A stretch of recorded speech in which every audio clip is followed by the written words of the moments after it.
글로벌 뉴스를 전해드리는 외신 인사이드입니다. 미국 부동산 시장이 뜨겁습니다.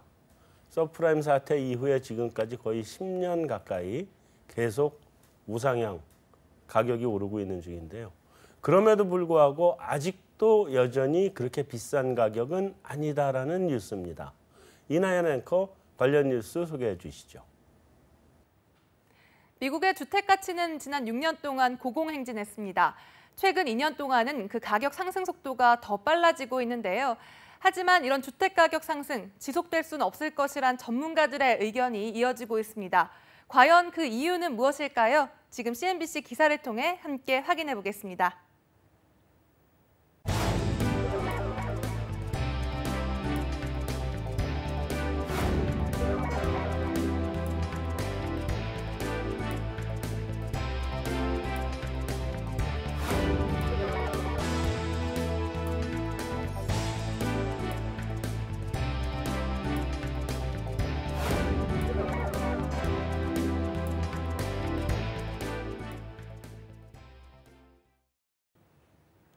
주택가격 상승이 지속될 수 없는 이유로 수요 약화와 구매자들의 경제력 약화 두 가지 요인이 꼽혔습니다. 주택을 최초로 구매하는 자들이 시장을 이탈하고 구매자들의 임금 상승이 주택가격 상승에 크게 미치지 못한다는 건데요. 과연 전문가들은 어떻게 전망하고 있을지 관련 이야기 함께 나눠보도록 하겠습니다. 네, 소식 잘 들었습니다. 감사합니다. 자, 금리 인상 시기인데 우리 금리도 꽤 지금 뭐 실세 금리는 많이 올라갔다 그러고 우리 뭐 기준 금리는 안 올라가긴 했지만 이제 금리가 이렇게 올라갈 때 부동산 시장은 어떻게 대처를 해야 되죠? 금리 이제 국면이 어떻게 되느냐에 따라 틀린데 네. 금리가 올라가는 초기 국면이냐 중반 국면이냐에 네. 따라 틀린데 초기 국면에서 나쁜 것은 채권 시장이 안 좋아지기 시작하죠. 그렇죠. 본격적으로 채권 가격이 떨어지기 시작하는 고점에서부터. 네. 그러니까 채권이 먼저 타격을 받고 그때까지는 뭐 부동산 크게 안 움직이는 것 같습니다. 달려오던 속도가 있었기 때문에. 근데 네. 어느 정도 금리가 올라오고 나서 그리고 앞으로도 계속 금리가 오를 것이다라고 예상이 모두에게 되면 네. 그때부터는 심리가 굉장히 나빠지기 시작하겠죠. 왜냐하면 이미 끌어온 돈도 있는데 앞으로 금리가 더 높아지면 이자 비용이 더 높아지니까요.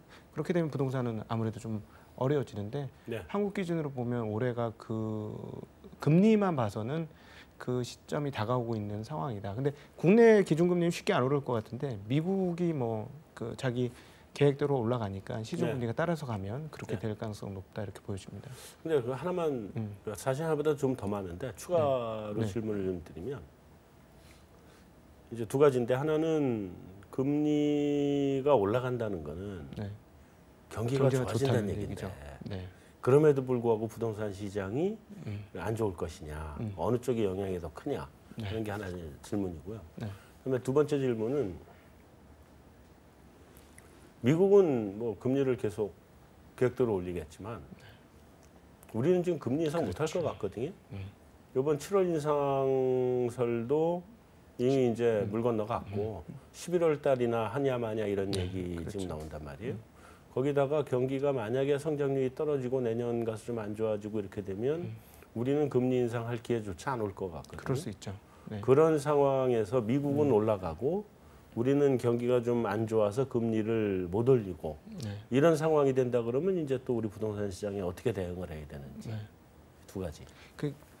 첫 번째 질문과 두 번째가 연결돼 경기로 연결되어 있는 건데요. 네, 그러긴 하죠. 그러니까 초반에 금리 상승기 초반기에 부동산이 저는 흔들린다고 생각을 하지 않습니다. 네. 그러니까 부동산이 금리가 어느 정도 이미 올라왔고 지금 이미 꽤 많이 올라오지 않았습니까? 실세 금리가 올라왔죠. 네, 꽤 많이 올라왔는데 이 정도 올라오고 나서 여기서 추가로 올라온 수준 이상으로 올라갈 거라고 생각되는 그 시점. 그러니까 금리 부담을 느끼는 그 시점. 그게 사실은 그 시기마다 틀리죠. 과거에는 뭐 기준금리가 5%가 돼도 뭐 성장률이 말씀하신 대로 7%, 8% 나오면 뭐 그냥 지를 수 있는 건데 성장률이 뭐 2% 나오는데 기준금리에서 대출금리가 그 성장률 이상으로 나오게 되면 굉장히 부담스러울 수밖에 없겠죠. 그러니까 지금 상황은 성장률과 금리 상황을 비교해 보면 올해부터는 좀 부담스러운 영역으로 들어간 것 들어갈 같다. 거다. 그것까지 예. 약간 비교해서. 네네네. 그리고 또 한국은 금리를 안 올리더라도 미국이 올리면 좀 따라가는 시중 실세 금리는 따라가는 경향이 있거든요. 네. 예, 기준금리를 안 올린다고 할지라도 네. 그래서 그 부분들은 좀 계속 그 부담으로 부담으로 작용할 예, 거다. 그럴 것으로 생각을 합니다. 네. 네. 그리고 이제 그러면 우리 지금 이제 경기 고점 논란 뭐 이런 네. 것들이 오니까 예. 이제 경기가 좀 뭐 꺾이고 이렇게 되면 우리 금리 못 올리고 옆으로 유동성은 금리 실세 금리는 좀 올라오긴 했지만 네. 기준금리 못 올리니까 유동성은 무지하게 이제 앞으로 넘쳐나게 될 거고 그렇죠. 언제쯤 매수 타이밍을 잡으면 돼요? 정책이 바뀔 때가 본격화되는 시점 아닐까 그러 싶습니다. 정책이 바뀔 때? 네네. 네. 그 평소에 제 지론인데 아 그러세요? 정부가 정책을 세 번째 발표할 때는 방향이 바뀐다. 네.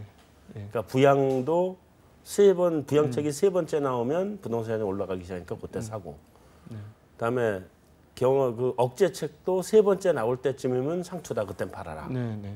항상 제 지론인데 네. 그거 말고 다른 건 없나요 혹시? 자, 김 소장님. 네. 금리하고 이거는 우리 곽 소장님 말씀을 잘해주셨으니까 미국이 이제 2006년이 정점이었죠. 2006년 6월이 제 기억에 네. 케이스 실러 지수가 최고점을 찍고 이미 부동산 시장은 신규 분양도 그렇고 뭐 기존 주택도 그렇고 이미 그때를 정점을 찍고 좀 꺾여 내려오는 모습이 있었거든요. 네네. 그런데 이제 기존 주택은 그 이후에도 조금은 더 올랐죠. 근데 그리고 실제 이제 문제가 터진 게 2008년에 터졌단 말이에요. 네. 2008년 터지고 난 다음에 2009년 상반기부터 시작해서 조금 이제 안 좋았는데 그 이후에 지금 계속 달려왔단 말이에요. 네. 그 서프라임 모기지 사태 직전에 그 집값 상승세, 지금 집값 상승세 양쪽이 좀 어떻게 차이가 나요? 최근에 이제 미국 집값이 뭐 굉장히 많이 올랐죠. 무지하게 뭐 오른다 그러더라고요. 우리나라 상승은 상승도 아니고 이제 네. 그런 상황이고 2008년도 서프라임 모기지론 사태 생기고 2009년도 집값 굉장히 많이 떨어졌습니다. 뭐 우리나라 IMF 수준으로 큰 충격을 받았는데요. 미국인들도 큰 충격을 받았고 미국에 계시는 분들 뭐 이야기 들어보면 뭐 80% 정도 빠졌다 뭐 이런 얘기도 막 했거든요. 그런데 한 2012년도, 13년도 지나면서 미국도 이제 급격하게 상승을 달리고 있는데 여전히 불안한 마음은 있는 것 같습니다. 많이 오르고 있지만 뭔가 이건 문제가 터지지 않을까, 또 한 번 위기가 오지 않을까 위기를 많이 느끼고 있고요. 실제로 많은 분들이 이야기를 들어보면 예전과 같은 영광을 찾기는 이제 미국이 쉽지 않을까 하는 불안감을 느끼는 것도 사실입니다. 요즘 뭐 실업률도 굉장히 낮고 미국이 여러 가지 좋다라고 하지만 그 내면에는 미국에 대한 자신감, 뭐 우리나라 옛날 불패 신화처럼 뭐 그런 자신감은 많이 사라진 것 같고요. 여전히 사르는 판을 걷는, 오르긴 오르지만 또 나중에 어떻게 될지 불안한 마음이 굉장히 크거든요. 그래서 최근의 상승을 보면 저는 뭐 상식을 벗어나지 않는다라고 보는데요. 뭐 오르막이 있으면 내리막이 있는 것이고요. 그래서 미국도 분명히 한 번은 또 한 번 조정기가 올 것 같고요. 우리나라도 조정기가 오겠지만 우리나라보다는 오히려 미국이나 다른 많이 올랐던 유동성 장세도 사실 저는 우리나라는 크게 재미를 못 봤다라고 생각을 하거든요. 뭐 다른 요인으로 집값이 많이 올랐고 유동자금이라든지 뭐 저금리 영향 때문에 그것만으로 우리나라 집값이 올랐다라고는 생각하지 않거든요. 그래서 미국이나 뭐 다른 선진국들은 재미를 많이 봤는데 우리나라는 그런 상황도 아니고요. 그래서 미국만 보자면 저는 예전과는 좀 다르지 않을까. 수치상으로는 많이 올랐다라고 하지만 심리적으로 보면 여전히 불안한 상태가 아닐까 이런 예상을 하게 됩니다. 미국은 그럼 2006년이나 지금이나 다 비슷비슷하게 불안하다. 근데 그때는 사실 2006년도는 그렇게 불안한 게 없었죠. 미국에 계시는 분들도 미국이 설마 뭐 위기가 올까. 오히려 그땐 불안했는데 지금이 불안하다. 지금이 오히려 언제 끊길까, 다시 한번 또 위기가 오지 않을까 이런 생각을 지금도 하고 있는 것 같습니다. 심리만 따져보면 조금 네. 더 남았다고도 볼 수 있죠. 왜냐하면 왜냐하면 항상 고점은 부주의함 속에서 심리적으로 보면 오더라고요. 근데 지금 경계를 하고 있으면 주식 경계를 하고 있으면 오히려 더 간다. 예. 지금 실제로 그 무슨 통계에 보면은 뭐 그 미국인들이 지금 집을 살 때냐에 대해서 60몇 %가 지금 집을 살 때라고 생각하는데 집을 사고 싶다 이렇게 얘기를 했단 말이에요. 그러니까 아직까지는 사람들의 심리가 좀 불안불안하지만 지금 아직은 살 때라고 생각하고 있는 요 상황을 좀 더 넘겨야 조금 더 네, 가겠죠. 조금 더 가다가 약간 꺾이지 않을까 이렇게 저는 좀 봐야 되지 않을까. 아직은 더 간다. 조금 더 갈 것 저는 같아요. 오히려 걱정이 아까- 되는 게 네네. 우리나라 지금 상황이 한 2년 전만 하더라도 이제 부동산 투자를 하면서 아파트를 사면서 2012년도 좀 아픔이 있었잖아요. 많이 떨어졌는데 혹시라도 떨어지면 어떡할까라는 걱정을 했는데 그렇죠. 작년 올해 집을 사는 사람들 이야기를 들어보면 에휴 이제 설마 떨어지겠어 더 오르지 뭐 이런 약간 망각을 하는 단계로 접어들었단 말이에요. 뭐 최근에는 좀 불안해하지만 그래서 아까 말씀하셨듯이 위기는 이게 방심하고 있을 때 설마 할 때 위기가 오기 때문에 뭐 미국은 뭐 당장 그렇게 뭐 조정이 되지는 않겠지만 우리나라도 최근에 저는 좀 이게 위축이 되고 거래량이 줄어들고 조심하는 게 오히려 더 좀 긍정적인 효과가 있지 않을까 싶은 생각도 듭니다. 자, 이게 여기서 이제 그 온도 차가 조금 이제 나는데 이렇게 두 분은 비슷한 온도고 여기 조금 좀 불안한 온도로 아까부터 계속 아까도 이렇게 했었죠. 짝대기도 참 엇갈리게 잘 걷네. 자, 교수님은 어떻게 보세요? 미국 부동산 시장 불안한 상태예요? 더 가요? 일단은 이제 그 불안하냐 안 하냐에 따라서 보다도 약간의 다른 지수 같은 것들을 좀 생각을 해봐야 되는데 네.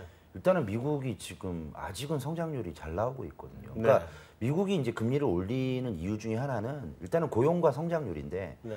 특히 이제 뭐 성장률하고 또 이제 물가가 있지 않습니까? 네. 그래서 이제 그게 이제 뭐 높아지니까 아무래도 이제 금리를 먼저 선제적으로 이제 올려서 방어를 해야 되는데 네. 계속 아까 뭐 본부장님도 말씀하고 또 다른 그 뭐 소장님이나 뭐 또 부장님 말씀하셨다시피 기본적으로 우리나라는 이제 금리를 좀 올리기가 힘든 상황 자체가 네. 뭐 어떤 뭐 정부의 어떤 정책이라든가 뭐 경제 상황이 좋아서 물가가 안정인 게 아니라 오히려 물가 하락을 걱정해야 되는 어떤 네. 디플레 상황까지도 얘기를 하고 있을 정도니까 금리를 당분간 오르기 쉽지는 않은데 미국은 상황 자체가 완전히 정반대잖아요. 그러면은 예를 들어서 물가 상승률도 어느 정도 인플레도 어느 정도 이제 건전한 인플레가 시작이 계속 지속이 되고 또 가만히 보면은 트럼프가 각각의 어떤 이런 분쟁이라든가 소위 말하는 쇼맨십이라든가 또 한번 질르기 이벤트라든가 이런 것들을 통해서 자국의 산업들을 많이 이제 보호를 하고요. 네. 무역 분쟁을 일부러 어떻게 보면은 이제 뭐 벼랑 끝까지 가는 거 아닌가 했더니 나중에 알고 봤더니 살짝은 또 살짝 양보하면서 조금 얻어낼 건 또 얻어내는 이런 형태를 쓰고 있어서 성장률이라든가 이런 것들이 꺾이지 않는다면 당연히 주택 가격이라든가 이런 부분에도 분명히 영향을 미치지 않겠나. 그러니까 아직은 좀 긍정적인 측면들이 분명히 있고요. 긍정적으로 보시고. 네. 그리고 또 하나는 서프라임 모기지 사태하고는 좀 다른 게 그때와 지금의 미국의 어떤 부동산 시장에 있어서의 부채 구조가 꽤 많이 다르거든요. 완전히 다르죠. 예, 그러니까 그때는 정말 거의 어떻게 보면은 거의 뭐 LTV 기준으로 따진다면 100%가 넘는 100% 넘게 했어요, 그때. LTV가 있는데 지금은 그렇지는 않거든요. 그러니까 네. 어떻게 보면은 현재 가격에서 이제 하락을 한다 하더라도 그때보다는 약간의 버틸 수 있는 내성의 힘이라는 게 있기 때문에 있다. 약간의 어떤 그런 그 추가적인 여력은 충분히 있지 않을까. 뭐 미국만 본다면 그렇습니다. 그때 뭐 다운페이 없이 네. 집이 예를 들어 100만 불이면 110만 불을 빌려줬대요. 그래가지고 나머지 10만 불은 왜 필요하냐 그러니까 그 10만 불은요 그 가전제품도 바꾸셔야 되고 집도 좀 좋은 거 왔으니까 차도 바꾸셔야 되고 갖다 쓰세요 그랬다 그러더라고요. 돈 빌려주고 110만 불짜리, 그러니까 100만 불짜리 돈 110만 불 빌려주고 6개월 정도 지나면 150만 불 돼 있거든요. 그러니까. 그러니까 저절로 LTV가 낮아지니까 네. 뭐 어떻게 무분별하게 그랬다 빌려줬고. 그러더라고요. 예. 아니, 그때 그 혹시 보셨는지 모르겠는데 빅슈트라는 영화 혹시 예, 보셨나요? 예. 거기 보면은 좀 이렇게 이제 극단적인 얘기들이 나오는데 대출을 강아지 이름으로 막 빌려요. 네. 그런 부분들도 보면 그만큼 얼마나 그때 시장이 무분별하게 대출 뜨거웠죠. 했었는지를 뭐 보여줄 수 있는 네, 그러니까 그때하고 지금하고는 미국 시장은 좀 다르다. 다르다. 자, 다음 질문으로 좀 넘어가서 이게 아주 근본적인 부동산 시장에 대한 아주 근본적 기본적인 질문인데, 그러니까 소득하고 부동산 비례하죠. 비례하나요? 네, 비례하죠. 이 전문가들 앞에서 제가 그래도 이걸 그 금융 말씀을 전문가가 드려- 말씀해 네. 주시는 게 또 예. 또 이게 달라요. 이분들이 얘기하면 아니 부동산 홍보하네 이런 소리 할 수 있는데 금융 전문가시니까. 네. 10년 주기설이 있지 않습니까? 네네. 계단식으로 이제 부동산 10년마다 이렇게 올라가는데 네. 그 사이에 우상하면서 올라가는 게 이제 그 임금이잖아요. 그러니까 임금하고 만나는 그 시점에 임금이 따라 올라오게 되면 그때 네. 집값이 올라가는 건데 네. 지금 미국하고 우리가 비교를 했습니다만 미국은 올라가는데 왜 우리는 사실은 2009년 이후의 상승률이 미국에 비하면 부동산 가격도 그렇게 높지 않잖아요. 저는 그거는 중위소득에 이렇게 잘라보면 한국이 그렇게 소득이 많이 안 늘었다라는 그렇죠. 거죠. 예, 그것 때문에 네. 부동산 가격을 밀어붙이면서 올리는 힘도 약했던 거 아니냐. 그러니까 예. 중산층이 네. 약하다. 예, 그렇죠. 예, 그래서 많이 못 올렸고, 그럼 또 어떻게 보면 이렇다면 우리는 뭐 큰 위기까지 부동산으로 올 것 같지도 않다라고도 볼 수 있죠. 많이 올리지도 않기 네, 때문에. 네. 예. 교수님, 그 기본적으로 제 질문을 좀 하고요. 아, 예. 예, 예. 그 부동산 이론의 사실은 제일 시작은 그 리카르도의 차액지대설에서 시작이잖아요. 뭐 근데 경제학의 아버지 맞고요. 네. 어머니도 되고 아버지도 맞습니다. 그렇죠. 네. 차액지대설이라는 게 결국은 부동산은 그 부동산인이 생산할 수 있는 가치에 비례한다는 게 이제 부동산 가격인데 생산할 수 있는 가치라고 하는 거는 거기에 사는 사람이 돈이 많이 벌든지 뭐 아니면 그게 정말 금싸라기 땅이 돼가지고 건물 하나만 올려놓으면 떼돈을 벌게 만들어주든지 뭐 이런 거잖아요. 네, 그렇습니다. 그런 건데 그렇다고 하면 뭐 이제 그런 차액지대설 이런 건 너무 어렵고요. 네, 네.